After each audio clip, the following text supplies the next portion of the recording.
Meal prepping doesn't have to mean spending hours in the kitchen. So in this video, I'm going to show you how even without a lot of time, you can still prep enough meals to make your week easier. So whether you have an hour or even just a little less, you can maximize your time by simply making extra portions of 1 or 2 dishes you're already preparing for the day. So if you're feeling short on time but still want to meal prep, stay tuned. I've got some quick practical tips for you. On this morning, we are making pancakes for breakfast, and initially I wasn't actually even going to record this video because I was like, we're just making pancakes, but I decided I wanted to make extra pancakes so we can have extras for prep. So I turned on the camera and here I am talking to you. Pancakes are actually one of those super easy items to meal prep. You can make a big batch, freeze them, and have breakfast ready for the entire week. Just pop them in the toaster or even in the oven. We don't have a microwave, so we don't use microwaves. We suggest that you don't if you do have a microwave and you're still continuing to use a microwave. But anyway, that is a separate subject. And so pancakes, they're also really customizable. You can switch up the flavors or add any toppings to keep them interesting. So whether it's for a busy morning or a quick snack for the kids, having a stack of pancakes really makes life just a little bit easier. By the way, I'll have a full blog post on mini meal prepping, so be sure to check it out for all the tips written out for you. I will have the link in the description, of course. Let's talk about breakfast, because breakfast is one of those versatile meals that you can easily prep ahead, and the best part, it can be eaten any time of the day. Ever heard of brinner? That's what our kids call breakfast for dinner, or even like brunch if breakfast for lunch, or like midday, whatever. They're like intertwined breakfast and lunch. But yeah, things like pancakes, muffins, oatmeal, they're just really perfect to meal prep. They store well, they can be dressed up differently each time. Isaiah made some glasses out of some pipe cleaners and he wanted to share it with us while we were making pancakes, so of course I had to try them on. So back to what I was saying, when in doubt, prep a bunch of breakfasts. You will thank us later. Hey everybody, welcome back to the High Fat channel. If you're new, my name is Rosa. We are in the middle of meal prepping. Now, I actually didn't plan on meal prepping today, but I'm gonna show you, if you don't have time, you could still meal prep by just making extras of what you're already making for the day. For instance, we are already making pancakes for breakfast, and I thought I'm just gonna double or triple or even just make a large batch of these pancakes to save for the rest of the week. And it's not going to take that much time, like extra time. It doesn't give you the stress of meal prepping, so to speak. It's not really stressful to meal prep, but if you just think you don't have time to meal prep that day, just make duplicates, like make double or triple the amount that you're going to make for whatever that you're cooking for the day. So I'm going to take you along. I already am writing a list of things that I wanted to make today, and I'm going to just take you along and let's get in the kitchen and let's cook. As we're making pancakes, I have tasked Mercy to wash all of our fruits and vegetables that we needed for what we're going to be prepping today. The pancakes are coming out beautiful. I have Grace and Israel helping us make some pancakes today. Once they're done, we're going to drizzle them with some agave syrup. You could use some maple syrup as well. Maple syrup is kind of expensive, so we'll still get the same result with some agave.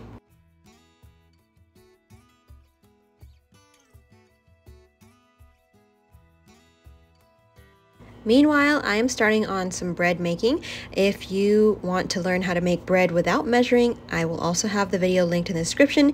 If you learn this skill, trust me, bread making is going to be so much easier, and you're going to bake every single chance that you get. Our vegetables are prepped and nice and clean, ready to be chopped and put into whatever that we're cooking for the day. On my list today, I am going to be making some noodles. This is going to be some stir-fried noodles with all the veggies that I can fit in my pan. I have Isaiah and Mercy help me chop up all of the ingredients that I need. Granted, I am going to chop up most of the heavier veggies, but having the kids help out is also a huge help. If you have kids, make sure that you incorporate them or have them assist you in the kitchen, because that really moves things along. That makes things efficient. You can multitask, have them chop up things, small things like garlic or little bell peppers. They can easily chop them with a butter knife if they need to. Just get them involved whenever you can. Like I said, I am working on some stir-fried noodles, or 炒面, on my stove. I am still chopping up vegetables on the side. So one of the best ways to make meal prepping efficient is to multitask. Since I'm already chopping vegetables for the noodles, I may as well prep all the veggies I'll need for other dishes throughout the week, or even for just another dish.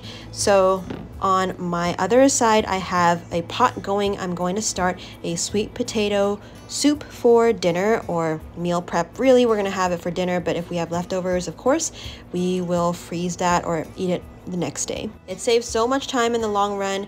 While the noodles are cooking, I'm already starting on something else. This way, I'm maximizing my time in the kitchen, and it makes the week ahead just so much easier getting all of these dishes out. Trey, my husband, once purchased us this huge cast iron pot, which came in so handy. Obviously, we have 5 kids, we have a large family. When we're cooking large batches of, say, noodles for many days, you can see that this cast iron pan is really my best friend for the day. So invest in good quality, larger pots or pans, and definitely, use good judgment. Estimate exactly how big pots you need. If anyone is a large family like ourselves and you're interested in the cast iron skillet I have here, I will have that link in the description. It is amazing and it is huge and I love it. You can see this is a lot of noodles. I boiled up 3 pounds of fettuccine. I actually really like the fettuccine because of its broader pasta shape. Something about that, it reminds me of having beef noodle soup back in Taiwan with a thicker noodle, and we really love thicker noodles, and knife shaved noodles is what it's called. It's delicious. As you can see, I'm still multitasking. I'm actually starting the oven for our bread, and I'm also preparing to make lunch for Trey. And on my next stove, I have put on the pot for our sweet potato soup. I'm actually making a really delicious ginger sweet potato soup. It's fall, it's orange, it comes with the territory. One of my favorite tips for meal prepping is to keep things flexible. So take these noodles, for example. I'm adding veggies I have in the fridge, but I could easily go in different directions with this dish. If I'm feeling something Asian inspired, which I'm going to stick to right here, we're using simple sauces like coconut aminos and sesame oil that really just makes it Asian. If I wanted to switch it up, I can turn the exact same noodles or the noodle dish that I'm making into an Italian dish just by adding some crushed tomatoes, or making a sauce on the side with some crushed tomatoes and herbs. It's the same base, but with 2 options depending on what I have on hand and what we're in the mood for. If you've missed that, I'm just adding some ginger powder into our sweet potatoes. I have some mirepoix in here, onions, carrots, celery, and a little bit of garlic. I added 2 sweet potatoes, I believe, and some water, ginger powder, and that ginger sweet potato soup is going to simmer away. The kids are helping themselves to all the noodles that they wanted for lunch, and then I'm going to put the rest up for, in Tupperwares, and we're going to store them in the fridge. As you can see, this is a very large pan of noodles, even for our 5 kids.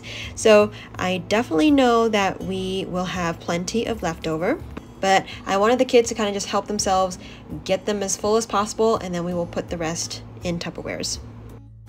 Our oldest son, Emmanuel, he is going to be helping me with putting our noodles away and serving the little kiddos.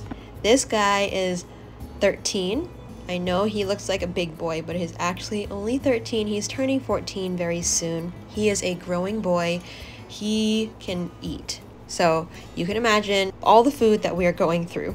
When you have growing teenagers, meal prep should definitely focus on, nutrient dense and easy to grab items.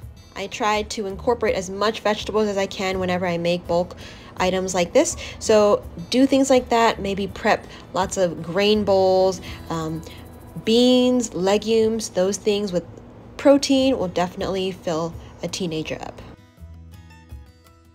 Now our bread has been started earlier in the day. It's been sitting in a warm place for about, I would say, an hour or so, and it is proved up. It is ready to be shaped and put in loaves. When it comes to baking, doing it in bulk is a real time saver. If you're already making one loaf of bread, it's just as easy to make 2 or 3 at a time. You can freeze the extra loaves. You'll always have fresh homemade bread that everyone fights for, ready for the week.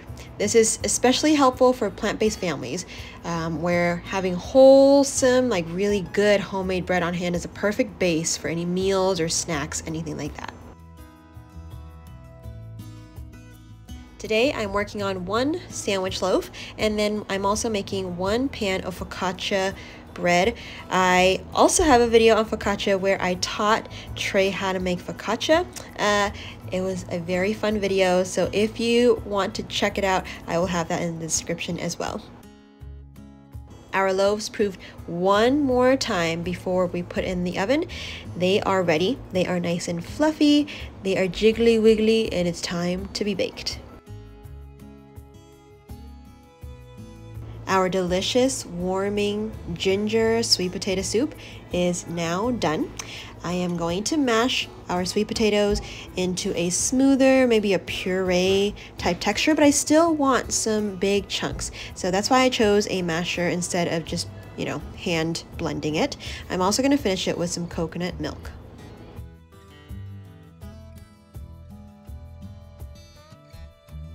Our 2 loaves have baked in the oven at 375 degrees for about 35 minutes or so. It is now done. I'm drizzling the tops of our focaccia. Wow, I just spoke Japanese. my focaccia bread. I am brushing on some oil here just to make it glisten, and it's beautiful. This is the beauty of mini meal prepping. You cook once, you make double, triple, you clean only 1 time, and you're done for a few days. So by making a large amount at once, you're saving so much time during the week. No need to cook every night or deal with constant cleanups. It's all about being efficient and making your kitchen work for you so you can enjoy more time with your family and less time worrying about what's for dinner. Now imagine if you did this just 2 or 3 times a week. Think about how much you would have prepped for the days ahead just by doubling or tripling what you've already been making. You could have meals ready to go for breakfast, lunch, and dinner without spending hours in the kitchen.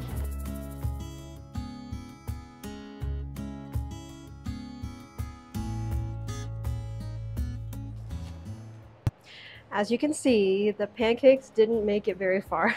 The kids really love the pancakes, and I guess they were hungry for pancakes, so this is what we have left. It is what it is. Now, this concludes our little mini meal prep day today because, it wasn't a full-blown meal prep, but we definitely have like a ton of food that we have for the rest of the few weeks, or we could freeze this if we want to. I've got some bread here that we can have sandwiches and dinner. We have a focaccia for dinner, and then we just have some sandwich bread maybe for tomorrow for lunch. We've got some leftover pancakes, so whoever is going to have pancakes for breakfast, they can have that. We've got a lovely sweet potato soup. We have a lot of noodles, so I've got a whole pan here plus 2 more Tupperwares, which are going to definitely last us whenever the kids are hungry. Our teen, Emmanuel, he is always hungry, so there's going to be food. We've also got some leftover vegetables that we haven't used yet, but we have washed, so that's nice and prepped. And then we just got some grapes for later on as well. We really hope that we inspired you to meal prep. Even if you don't have time, make double or triple the amount and just freeze it if you have, or if you can. We hope that this inspires you to meal prep. Even if you have not so much time, just make double or triple the amount, especially if you have like a larger family or kids. I understand it gets pretty busy around the house, so whenever you can, just make double and triple, and it will certainly help your week, certainly help your month. And we so appreciate you joining us today. We hope that you love spending time with us in the kitchen. And if you're new, we would love for you to subscribe, and we'll see you on the next video. Bye, everybody. Sometimes it doesn't even make it out. Yeah, sometimes. Bread already sliced. I told you not to eat this bread. Oh. No. I told you. Teens are just, look at them eat.